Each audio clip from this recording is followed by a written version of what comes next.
WGNS for local news that matters. We're your local news leader. News Radio WGNS. We're the Good Neighbor Network. FM 101.9 and AM 1450 Murfreesboro. FM 100.5 Smyrna. Audio and video streaming at wgnsradio.com. This is the Roundtable. A look at the news, views, politics, and people that are shaping Rutherford County. Good morning. This is Bill Krause on a Thursday morning, WGNS Radio Roundtable, Thursday edition. And we've got a follow-up to a broadcast we had maybe 3 months ago, I would assume, sometime around in the fall. Sounds right. We have two, not only guests and visitors, but two dear friends. Initially is Rhonda Barrett, who will be sharing the story that leads us to today and what that future means as a result of the story. And we have Dr. Brian Thomas, who's the Vice President of Administration Academics at Williamson College, based in Franklin, but also with a campus in Smyrna. Good morning, guys. Good morning, Bill. How are you? Staying warm? Yes. Trying to. Rhonda, I shouldn't laugh. That's bad of me laughing. Rhonda tells me that early this morning their heating went out in their home. Yes. And I'm assuming this is going to be a problem in the next 24 to 48 hours. So for those men and women that are working in the emergency process of repairing heaters, put Rhonda on top of the list. I think that would be great. Let's go back to the story. And this, if I recall right, 2022? Yes, sir. Take us to the events of 2022 and subsequently what happened. So back in 2022, our oldest daughter, she had went missing. She was missing for about 2 months. How old was she? She was 24. 24, and a baby? Uh-huh. She had a child? Yes. Mm-hmm. Yes, she had a baby. They found her, she went missing in June, and they found her in August, deceased. Our life kind of took, it was a whirlwind. It went from something devastating that completely consumed our entire family. Sure. This was in northern Alabama? Yes. That she was found, if I Yes, recall. Sir. And it was the local police identified it as a suicide. Yeah. But you and the family certainly disagree with that. I will never believe that it was suicide. There was too many things that happened alongside during those times that I will never believe that it was suicide. And she was basically a happy person? She was a beautiful, wonderful, amazing person. What was her name? Taylor. Taylor, okay. All right, so this is also a tribute to Taylor, and time never necessarily goes away. It's something that will be on your mind for the rest of your life and your family's life, of course. Yep. And Brian, you have met Rhonda how? Rhonda and I have met. She learned about our college through S2L recovery, and I was one of the first persons she spoke to on the prospective student end. And right off the bat, we connected, and she shared her story over the phone, and I listened to it, and I shared some things with her. Careful about, the personal things I share about our story, and it was just one of those things that felt organic and natural. And so she's been a student with us now for, has it been a year? Mm-hmm. So she's been a student with us for a year, and might add one of our top students. I would totally agree. There's a commonality between the two of you because you both have experienced grief or tragedy or certainly concern. Very briefly, Brian, the early days with your little girl.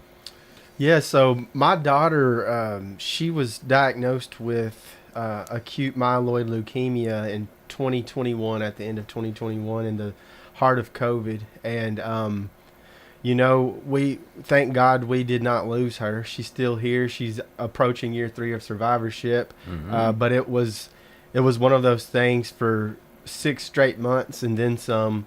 Every day or every other day, you thought she wasn't going to make it. So you would watch her completely be drained of life through the chemo, and face these deadly infections, and her little body just sitting there trying to fight, and it was just a nightmare. And you and your wife were confined to Vanderbilt. We were confined. How many days? Monroe Carroll, Vanderbilt Children's Hospital during the COVID protocol.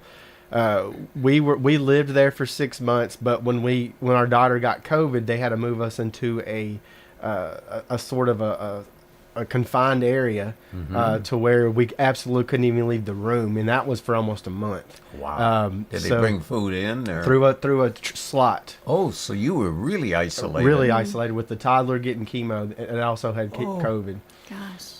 You have a chance. Oh, there was a restroom there. I was going to say. Yeah, it's a small room, probably a couple 100 square feet, and it's got a shower in it. Anytime anybody came in, they basically had on what looked like a hazmat suit. And if one of the parents wanted to leave, you could leave, but it was very hard to get back in that place. So that was a tough thing during that part of it. And you had 2 boys remaining with their grandparents? Yeah, Mama and Papa. Give a shout out to my mom and dad, Kenny and Peggy Thomas. They took care of our boys. We had to miss a lot of their lives, birthdays, Christmas.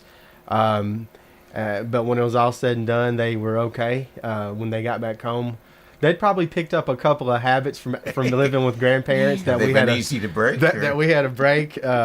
But in the end,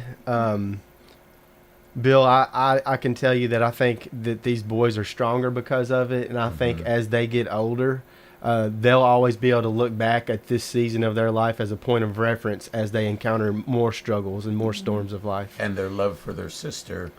You don't want to mess with their little sister. Okay. You don't want to mess even when they're the teenagers and the little sisters on their first date. You better not bother her because you have to deal with 2 big brothers. Gotcha. Rhonda, do you without going into too much detail, because I'm not wanting to make this visit totally a 100% sad occasion. It is a sad occasion, of course, but we have a conclusion that's coming out of it. The impact on the family after your daughter was discovered. So my husband turned to alcohol, and we lost him to a bottle. He was here, but his focus was with alcohol. Like, he wasn't present with the family. I became so fearful of losing more that I had become such a control freak. I mean, it was really bad. How large was your family? Oh, we have 8 kids and 5 grandkids. 4 grandkids at the time. Any foster? Yes, we had foster children too. We had above and beyond. We had 5 foster children. So there was a lot of us, and it was. I became so obsessed with keeping control and just staying busy and occupied with different things, trying to keep everybody and everything going. My pastor's wife told me that I was like a ventriloquist, spinning plates, and one by one all these plates just continued to fall and crash, and there was nothing I could do to fix them. Life was, I was carrying all of these burdens, all of this stuff on my shoulders. And you don't have that big of shoulders. No, no. And I was trying to function day to day when, actually, I wasn't really functioning at all. I was more existing. And the grandson? Yes, he lives with his dad. But did you have a chance to see him, or? Yes, we were getting to see him periodically for a while.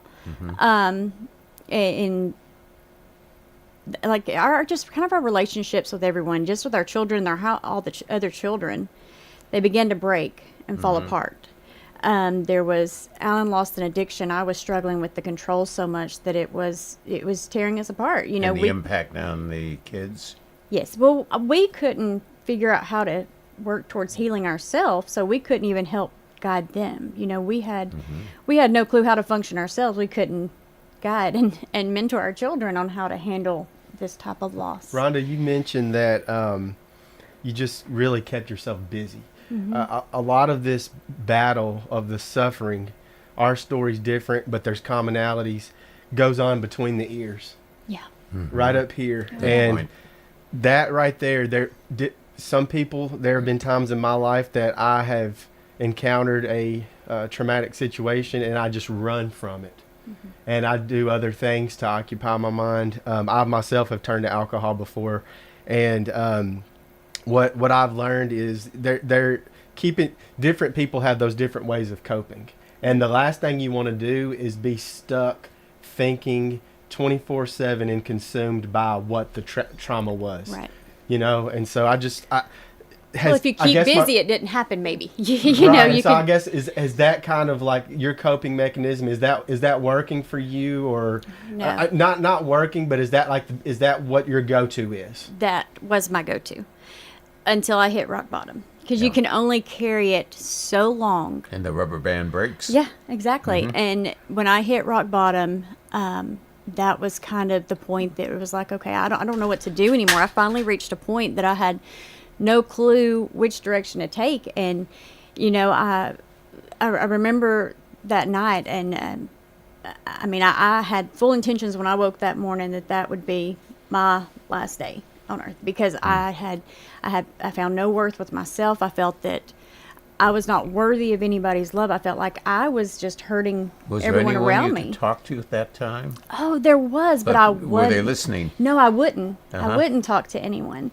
because I had built through Facebook or fake book and through everyone that sees All right. this. I had it all together. I always made it look good, like I had it all together. The highlight reels. Yes. When in all actuality, I didn't, and I was too prideful to come out and say, "Hey, I need help." And another thing too is I chose to isolate. I had a lot of people reaching out to me, and Bill, the way my mind was is you don't understand what I'm going through. Exactly. You can't relate to what I'm going through. And so there were so many people that really, how's everything going? And you Don't ask me again. You appreciate that Yeah. question, but you almost get tired of giving updates. Well, the real problem that I see in you, Brian, in this case, that you were confined to this little multi-hundred square foot room, and you couldn't take a walk, you couldn't do something else, you couldn't take a alternative location just to rest your mind. So how did you handle the fact of being not only physically confined, but mentally confined? Well, that's a really good question. So we were physically confined in that isolation unit for about a month of the 6. The other 5, we could go outside, we could leave. The nurses would watch our daughter. But I'll tell you what, it was weird because we had to make ourselves leave her, because it was almost like every time we would leave, something would go on. Wow. That like something bad would happen to our daughter, or not a neglectful thing on behalf of the hospital, but just like The something was unpredictability. missed, or they came in and did something while we weren't there, and we're just worried the whole time, you know. So it's a constant state of unrest, and if you do leave, still in the back burner of your mind, you know what you're about to walk back to, and it doesn't really go away. I'm sure you had some guilt too, having to leave. Like when you did leave, I'm sure you felt guilt. Yeah, that for you're yeah. leaving her, you know. And Exactly. I definitely took more breaks than my wife did. She really had a hard time. There were a couple times to where the hospital staff they made her get up. They said, Christy, you're gonna get up and you're gonna go walk around. You and Brian are gonna go have lunch, and you have to. And so, you know, there's difference between a mother's love and a father's love, and I learned And they're that. both equal, but in different ways. Right. Yeah. The period of time from that horrible day of determination of finding your daughter, what period of time would you say were the most intense? Were you a year, 2 years? Of course, it still never will go away, but in terms of the intensity of the post issues? For about 8 months. 8 months, okay. And until my husband hit rock bottom, and I hit rock bottom, and we allowed God to step into our lives. How did he do that? For my husband, he went to S2L, Spring to Life Recovery, for help with alcohol. He had hit his rock bottom. I was still functioning on myself, but he Extra horsepower. yeah.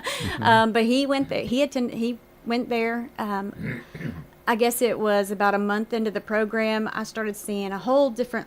Like when I went to see him, he looked totally different. He had peace. He had joy. He had all those things that I wanted, and I became even angrier. actually, when I saw that, because I saw where God was doing stuff in his life, and here I was suffocating. You know, I felt like I was suffocating. Or that maybe you thought he wasn't suffering the same way you were in the loss. Yeah, and this that was boy, he got an easy way out. He's smiling. And no joke, I did say that at one point. I'm like, you have it easy. You're here. You don't have to deal with all this stuff, and everything else is falling on my shoulders. And I was angry with him. And even though I was praying and reading my Bible, I was still angry with God. What were the ages of your children at home? Would you say Then a general range? Then it was 17, 15, 14, 11, and 9. I believe all were their of the ages. age that emotions and Yes. psychology will play a huge role. Yes. Did each one respond differently, would you say? Yes, and and I hate to say this, and I was so consumed with trying to keep everything going Sure. Oh, yes. that I didn't acknowledge all of their emotions during that time, because I was so focused on myself and functioning myself and trying to keep everything going. You both raise the interesting point that on the one hand, when you're suffering huge grief or fear or concern, that's on the one hand, but yet you have to be the rock of Gibraltar, not only to Brian, your wife, even by telephone to your boys, to your parents, other loved ones, and you having to be the rock of Gibraltar to a family of boys and girls who are of the age that the impact can be extraordinarily severe. You know, a small child still feels emotion, but you weren't dealing with small children. You were dealing with young adults, and each one, and you begin to say, I don't have time to grieve. I don't have time to be sad. I have to be doing this. So was there a particular day that God visited you? Yes, April 21st of 2023. I will never forget it. I was at my how- low. Talk about that. So I had went home that night, and I was I was totally by myself for the first time in about 19 years. I was in a position that I was completely alone. Nobody was at the house. No one was at the house, and I was terrified to walk inside. I was terrified to go into the house because that loneliness, things were starting to hit. Mm-hmm. And I remember walking in. I finally went in, and I was like, okay, I'm going to clean house. I'm going to get the house What clean time for of the the kids. day? Was it daytime or evening? It was evening. It was around Evening? 6, 7 in the house evening. was dark. Yes. So I turned on Christian music, and I started cleaning house like I probably looked like a mad woman. You always remember the music you put on? Yes. Well, I just had it on a contemporary Christian playlist. I don't remember exact song particularly, but I went from cleaning house to starting to clean while singing along with the songs. And then the next thing I know, I could just feel God. And, my dust rag was in the air praising. And, it became worshiping. Can you describe, and if you can't totally understand, can you describe that feeling? Oh, can you I put that can. feeling in words? It was so amazing. I could physically feel the heaviness that I'd been carrying on my shoulders and on my back. I could physically feel it begin to lift. And it was just like, I didn't want the night to end. I was up pretty much all night long. I think it was around 4 a.m. I finally went to bed. But I could feel that lift. And I just remember I went to every bed in the house. I went to every child's bed, and I just prayed over every child. I was like, God, I love them, but you love them so much more. And God, I will do everything I can to protect them, but you are the only one that can protect them. And I give them back to you. And I prayed that over every child, grandchild, our foster children. I prayed it over my husband. I was like, I can't carry all of this anymore. Here's the finances, here's everything. And I gave it to him. I surrendered it. And, you loaned it. You just gave a loan. Well, I gave it to him to work the way that he had planned instead of the way I thought it should plan out to be. So it was, as well as an emotional experience, there was a physical experience that your body, you just felt that there was a lift of a load. Did. It was so much lighter, and it was amazing. It was the best my back has ever felt in my life. And it was so amazing just to feel the weight of everything just release. And Brian, did you get the same feeling, or was there a different experience when you realized God visited Vanderbilt? Well, with me, I went through different different stages. The stages of grief. I went through probably all of them. I did isolate myself, but I never ran away from God. I never ran away from God. And what I experienced, Bill, was, I think for the first time, God had brought me as close to the end of myself as I had ever been. And what I mean is giving up myself and wanting fully God to be in control of every single aspect of my life. Just realizing your point of brokenness and how you cannot be the source of strength in your life, and you have to have something that's greater than you.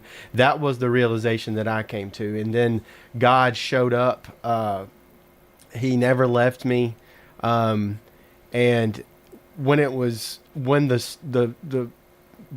toughest part of the storm was over with, you start to reflect on what you've learned from it, how you've grown, and how much what you were like before it, what happened, and then how it changed you. That's sort of the process that I went through. And what it did for me is it took me from probably some intermediate walk with the Lord to just a stronger dependence on Him for.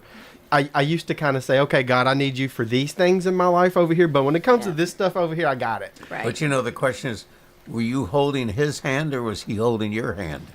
Put that in. He was holding my hand. Okay. He was holding my hand. He had his arms wrapped around me. Gotcha. Yeah. I'm sorry. I can say that a lot about how my prayer life was before God met me, and then after. Beforehand, I was talking to God. I was telling Him what I wanted and how I wanted Him to fix things. But then I learned that I need to talk with God, and I need to be receptive to hear what He's trying to tell me, where I hadn't been like that beforehand. It was more so I was telling God what I needed and what I wanted and how I needed Him to fix things, when He had a totally different plan. We're visiting this morning with Dr. Brian Thomas from Williamson College, and with Rhonda Barrett. A story not only to build up to the beginning of 2025, but also, if we could convey this 2,000 miles west to the many families that are going through loss from the horrible fire in Los Angeles. The word of faith and the word of prayer, etc. We'll be right back with this discussion. Most hopefully, this has a great, great meaning for each and every one of you.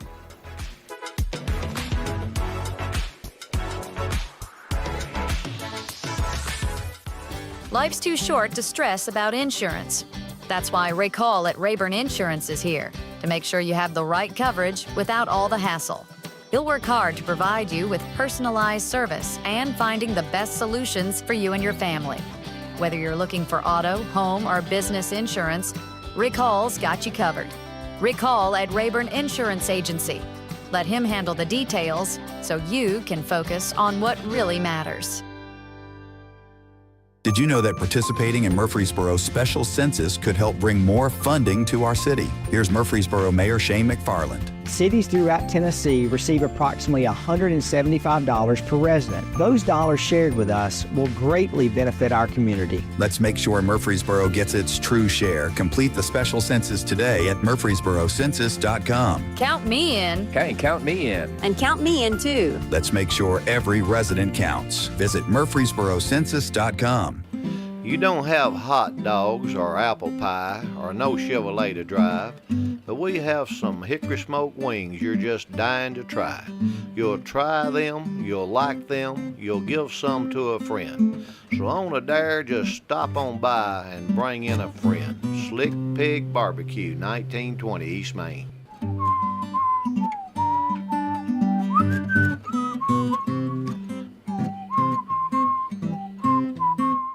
This is Good Neighbor Events with Bart Walker. Brought to you by the law offices of John Day and AmeriCare Pest Control.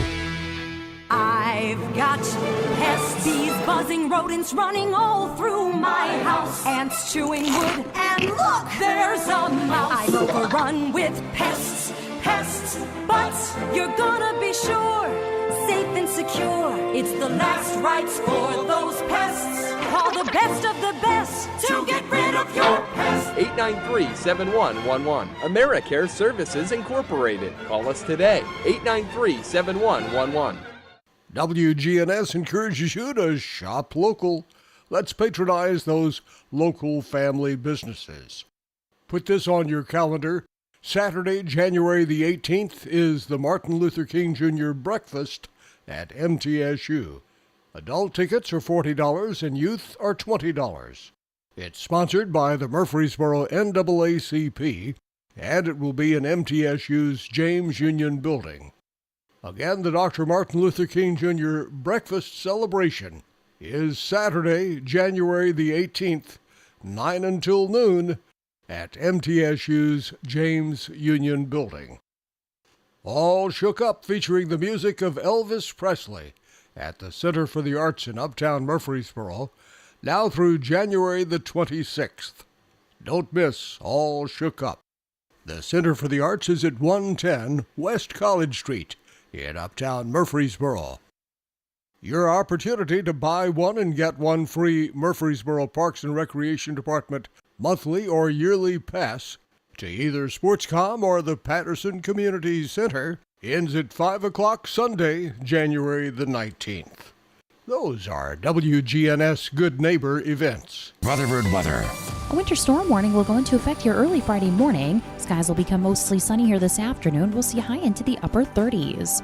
I'm meteorologist Jennifer Wojcicki on News Radio WGNS. Currently, it's 16. This is the Roundtable from News Radio WGNS on FM 101.9 and AM 1450 Murfreesboro, FM 100.5 Smyrna. Listen and watch at wgnsradio.com.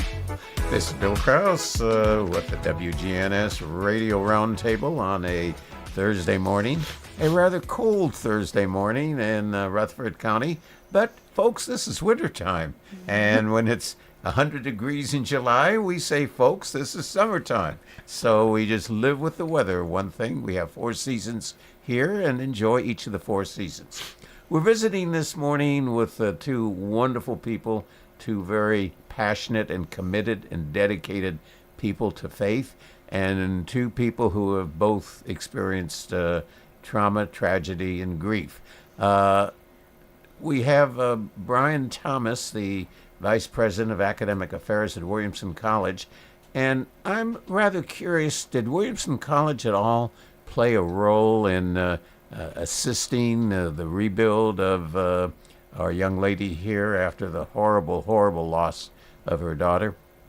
Well, I mean, I think that's a good question for her to answer. I know from my perspective, Rhonda and I, when we met, it was close in time to when she was dealing with the aftermath of a lot of this. And April 23 was the notice of when God stepped into my life and yes, changed me. and then 7 months later.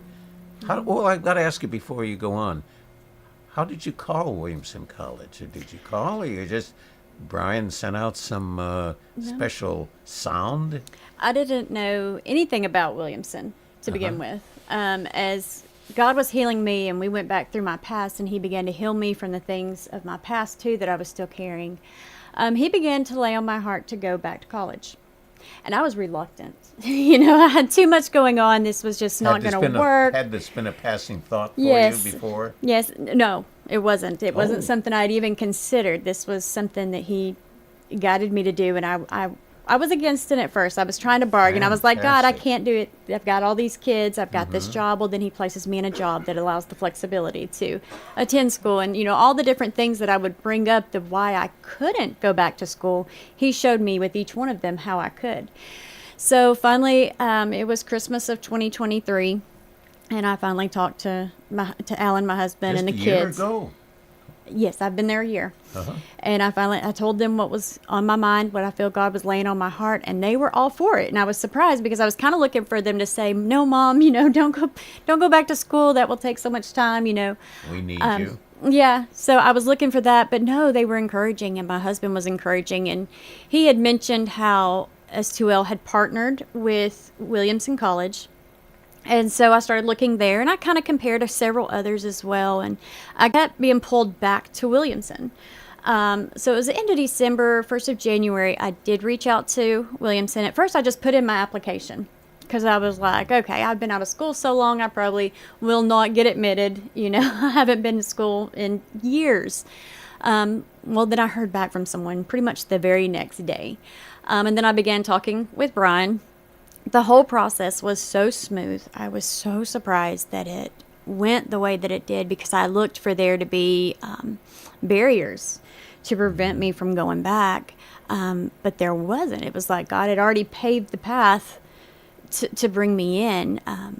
And then I just knew that was exactly where God was guiding me to be. And the college, what I've noticed is that what really makes Williamson different than a lot of other schools is that there's this experience of transformation that you see from students, from staff, from teachers.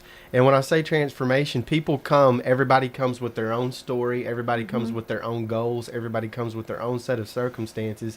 And we meet them where they're at. And so she came to us and where she was at, and we talked about her. We learned her story, and we said, well, this is how we think we can help you. And I really, Rhonda, let me know if you don't agree with this, but I really do believe that not only does Williamson College provide an educational academic experience, but it also has this sense of family. It has this sense of community, fellowship, discipleship, teachers who know your name, classmates who pray with you, people who share life with you. And I really think that for me as a professional there, it's done that for me professionally. And I think I've also watched that happen in Rhonda's life. When you were talking with Rhonda the first time, if you can recall, the first conversation was a telephone and in person? Telephone. And I was walking around outdoors on a beautiful day. It was a nice day. I don't remember what month it was, but I remember going outdoors because it was kind of loud in my house. The kids might have been there, but it was a long talk. And I was outside walking around in my yard talking to her. But the question was, you had shortly before came over your crisis with the daughter and your whole new faith reinstatement or faith reaffirmation and so forth. We had just got out of the hospital. Okay, how did that relate to the conversation? When you have a story that's like Rhonda's, when you have a story that's like mine, our family's, you use discretion when you share it. You can share it general terms of it, but you don't really dive deep into it unless you feel there's like a rapport or a mutual connection you have with someone. So she shared a lot with me. The conversation started, well, these are the programs we have. This is our class schedule. These are our structures. These are the deadlines for application and admission. And then it went into, this is her story. This is why she's coming. This is what's been going on in her life. And then when I get that from somebody, I sort of give back a little bit, because when you can relate to somebody like that, it builds this rapport and this connection. And I have found that with every one of the professors that I have had so far. Every single one of them are supportive and encouraging. And, you know, for me, like you said, there's things about your story that you will share. And there's things that you kind of really keep, you know, protected. But it makes it really easy to be able to share of what has happened in your life and how God has helped you overcome it. A big thing that I've noticed with Rhonda is that she was very apprehensive when it came to speaking in front of people. And since then, and you may want to talk about Dr. Krause with this a little bit, but since then, what I've noticed is that she spoke at women's conferences now. She's doing radio shows. She was one of our key speakers at our Uncommon Leadership fundraiser dinner back in November.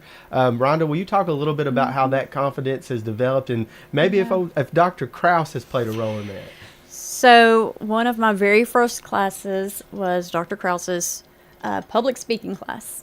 And I dreaded the class. Oh, I dreaded it because I do not like talking in front of people. I don't like standing in front of people. And by the last class, we have 5 classes. Yes, by the 5th class, all the tips and little secrets he has taught us along the way, I was able to give a full presentation, and I had I felt good doing it.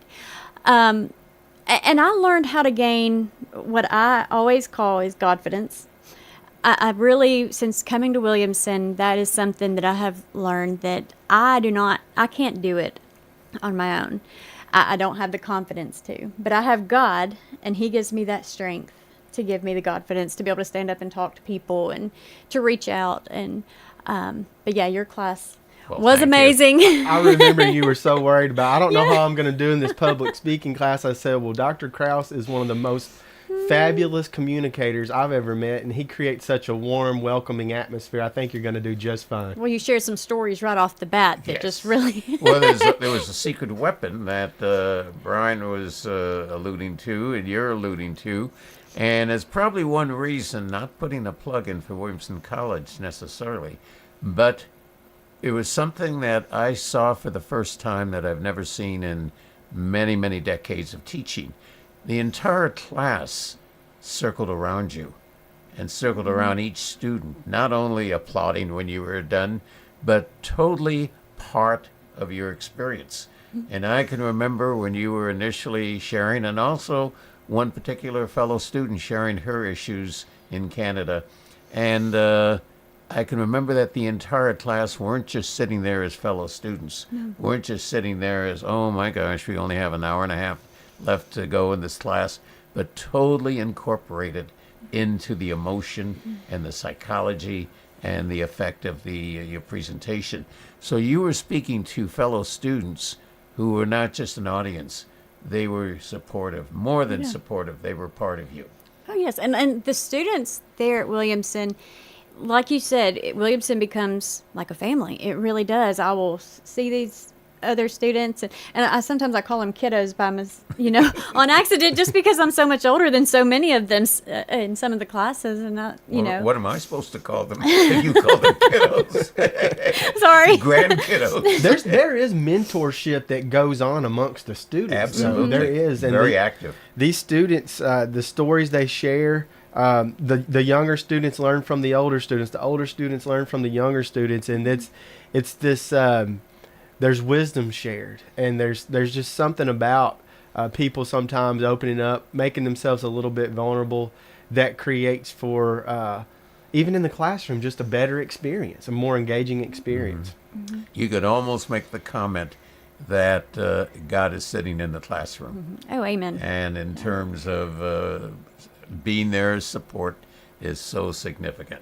Talk more about God leading you through your journey of, I best use the term re-life.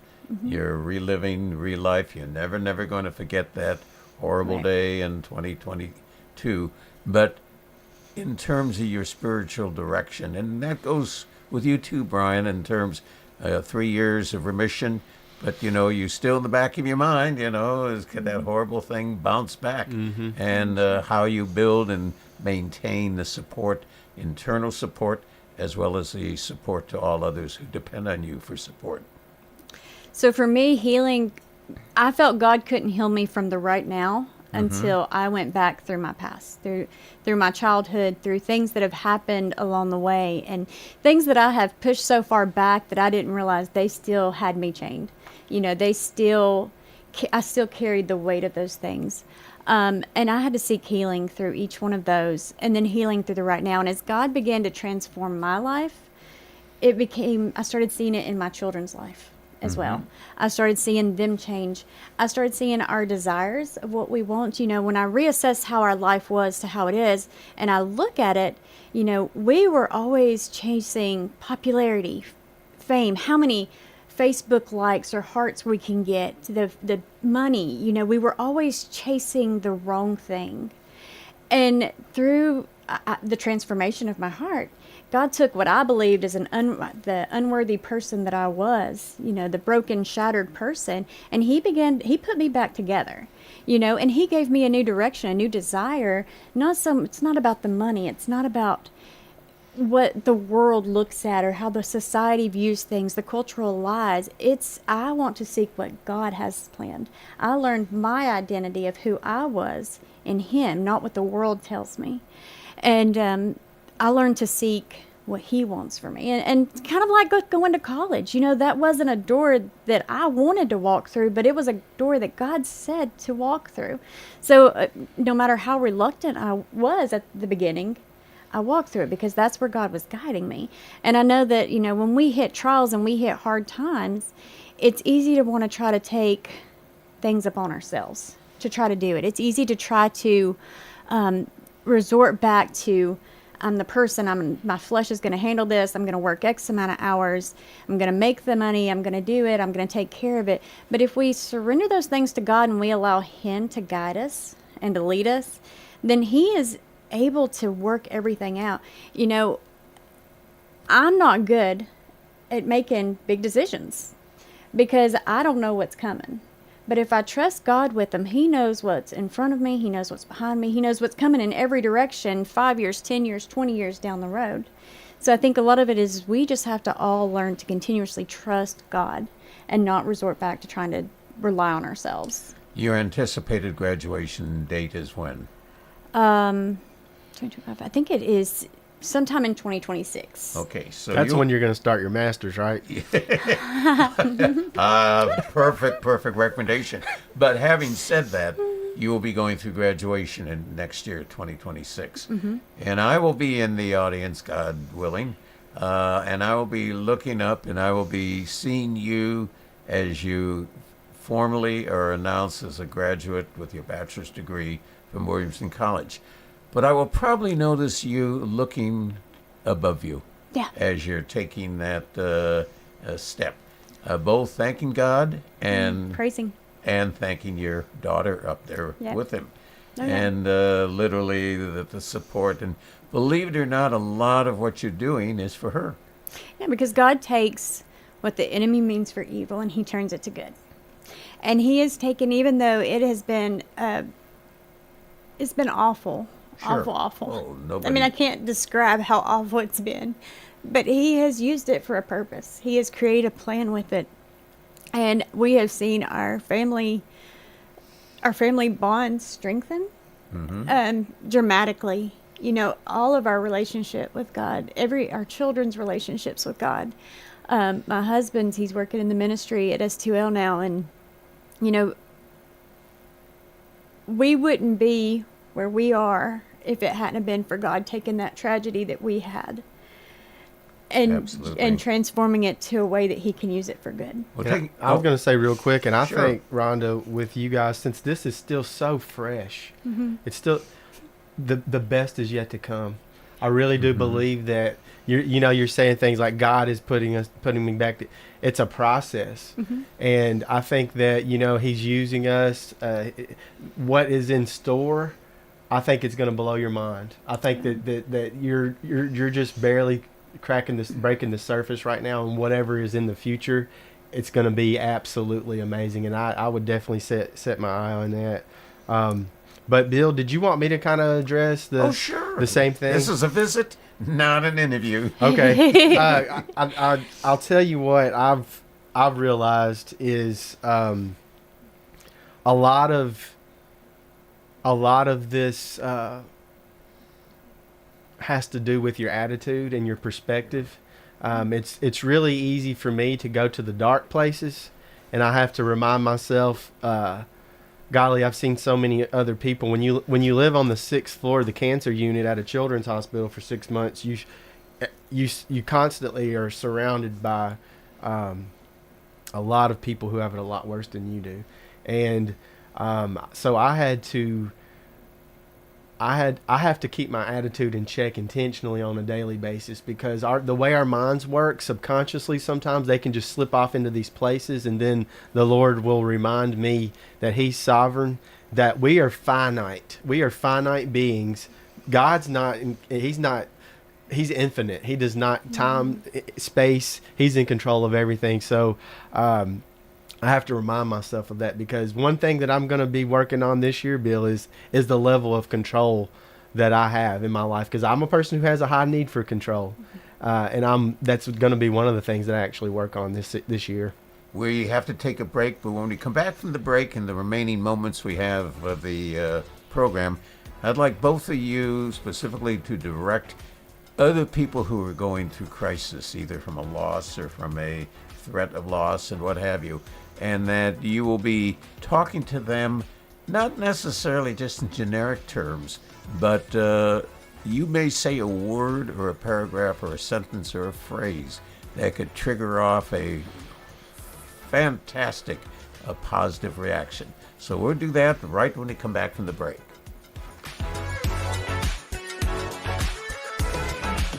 My brother-in-law died suddenly, and now my sister and her kids have to sell their home. That's why I told my husband we could not put off getting life insurance any longer. An agent offered us a 10-year, $500,000 policy for nearly $50 a month. Then we called SelectQuote. SelectQuote found us identical coverage for only $19 a month, a savings of $369 a year. Whether you need a $500,000 policy or a $5 million policy, SelectQuote could save you more than 50% on term life insurance. For your free quote, call SelectQuote at 1-800-457-6060. That's 1-800-457-6060. Or go to SelectQuote.com. 1-800-457-6060. That's 1-800-457-6060. SelectQuote. We shop.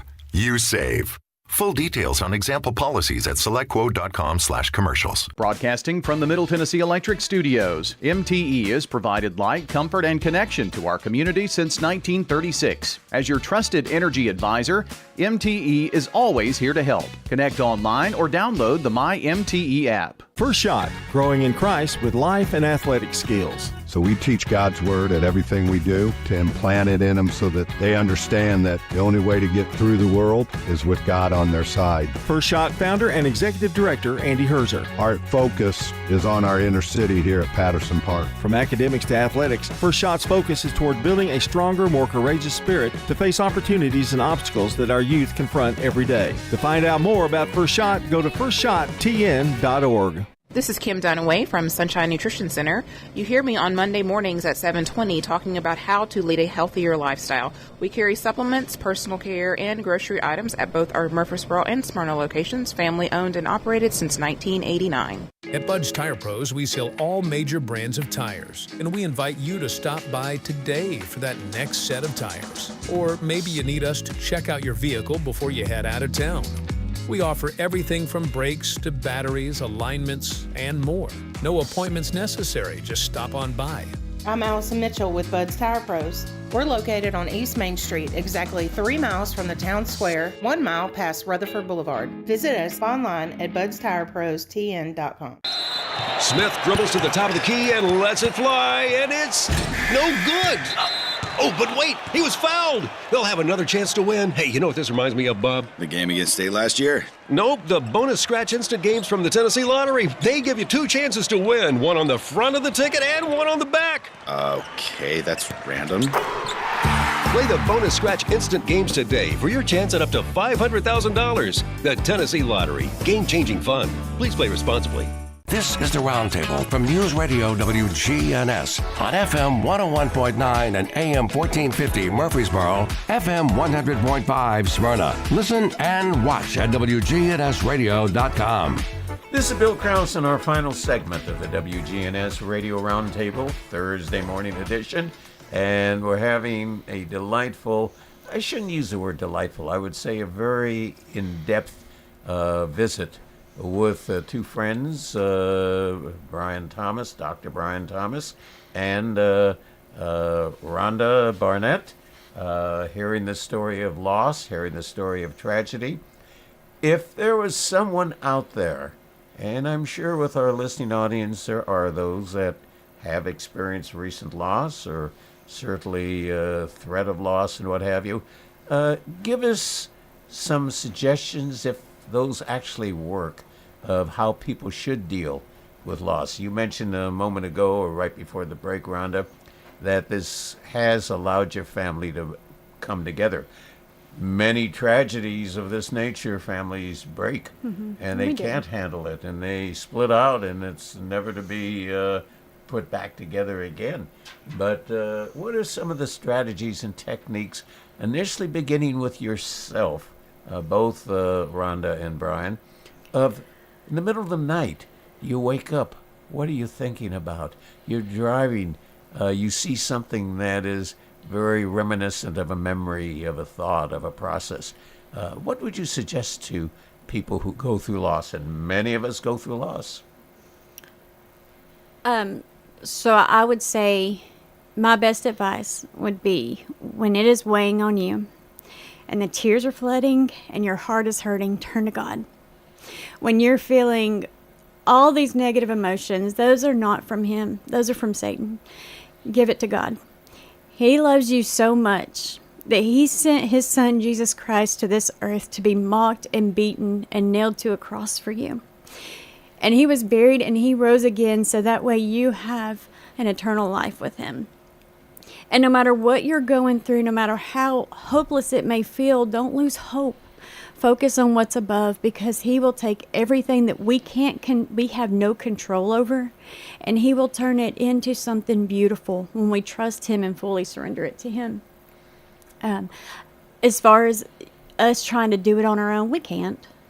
I mean, we can't get through it. Our flesh is just not able, and you can't trust another person to help you through it, because we're all human and we're just going to fail each other. But God is there, and He has never failed us. And even through your darkest moment, you have that peace knowing that His presence is right there with you. And just coming off the Christmas time, when the Christmas time is time for family and together, it must have been very difficult, even Christmas. Or when your daughter's birthday, what month was she born? She's next month. So, that day comes and, the memories can be supported with faith, but the memories still have hurt. But we can rejoice because we know that we're going to see her again. Sure, absolutely. And this is not the end. This is our temporary home. The things that we accumulate, the houses, the cars, everything that we go after, this is all just stuff. You know, it's like following the rainbow. You expect the rainbow, the pot of gold. Right. In your rainbow, it's the pot of faith. Exactly. Oh, absolutely. Key. And I will not wave. It's all God. Brian, there were times in the hospital, and you were certainly aware of the statistics of 1 out of every 5 child who has been diagnosed with cancer-related will not make it. And you were dealing with statistics, you were dealing with fear, you were dealing with the threat. In those very deep days and hours, how were you doing? Awful. Yes. Doing awful, asking why this happened, angry, bitter, wanting to take your child's place, feeling like that there's nothing you can do, you're helpless. But I'll agree with what Rhonda said, staying focused on Christ. I have that as my number 1 on here. And also, it's good to talk about it, not keeping it bottled up as opportunities permit themselves. Not ever thinking that you've got to get over it. Just kind of saying, this is who I am now. This is part of my story. And I think it's also very important that you've got to find a group, whether it's a small group of a couple of people that love you and care about you. And they might not necessarily have gone through exactly what you've gone through, but they care about you, and they either want to walk with you in life or they want to pour into you. And so you've got to have that group. And then I would say, lastly,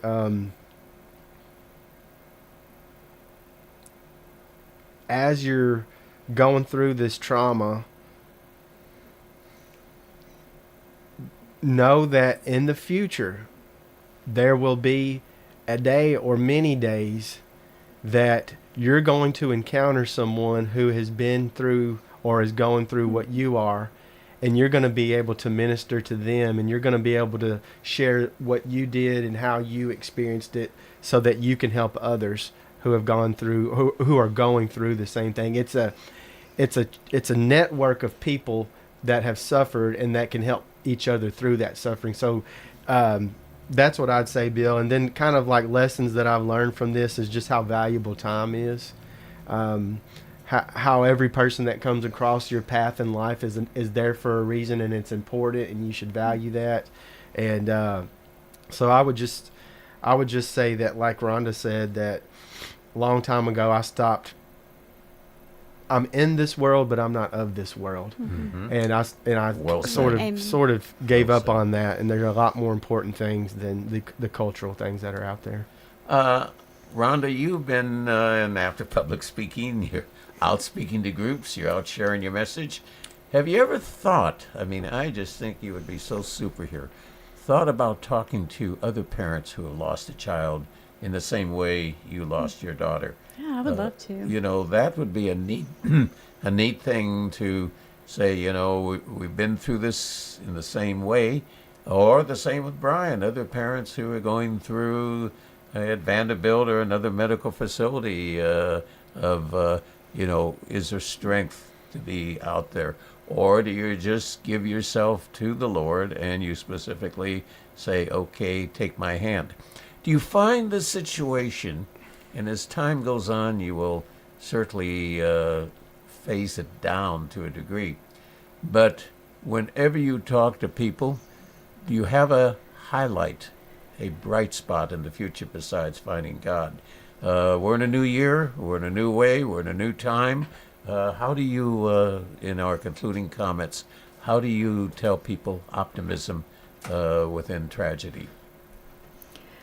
I would say we don't want to be I mentioned during break. In the Bible, God told Lot and his wife to flee from Sodom and Gomorrah and not to look back. Well, his wife looked back and she turned into a pillar of salt. I think going forward into 2025, we don't need to look back at what 2024 had. It might have been a bad year. You might have been going through trials. Don't let that define what's going to come for this new year. Focus on God and allow Him to lead and guide you where He wants you to go. It's not necessarily where we want to go, but where He wants you to go, and He will equip you with everything that you need on that path. And Brian? I guess I would say that in life we're either in the middle of a storm, coming out of one, or about to walk into one. Yeah. And while you're in the middle of the storms, it's something that takes experience, maturity, wisdom, just and then with the future storms, it's like, so I tell myself, you know, when the next thing in life happens, what am I going to do different than I did the previous time? But I would just tell people who are in these storms that the calm is coming. Yes. That things will get better, and that you will have a day to where you realize this is how God is using this in my life. I never thought I would feel this way, but now I can actually see why this has happened to me and how God's using it. I hate to use this analogy as we close, but Rhonda, your heater went out this morning. We're going into a big storm, as Brian made reference to tomorrow. May you have a heater at home as we hit this new storm. Well, you know what? I still woke up with joy. Regardless if there's heat, regardless if my pipes freeze, I have joy. But your teeth were chattering. Yeah, just a little bit. Gotcha. Thank you so much. I hope all of you folks out there got that special message, or the inside of that special message, from both Dr. Brian Thomas and Rhonda Barrett, who shared some real personal insights. And we never can predict tragedy. We can only deal with it. May God bless you all on this particular day, and we will see you next Thursday. Thank you, Bill. Thank you.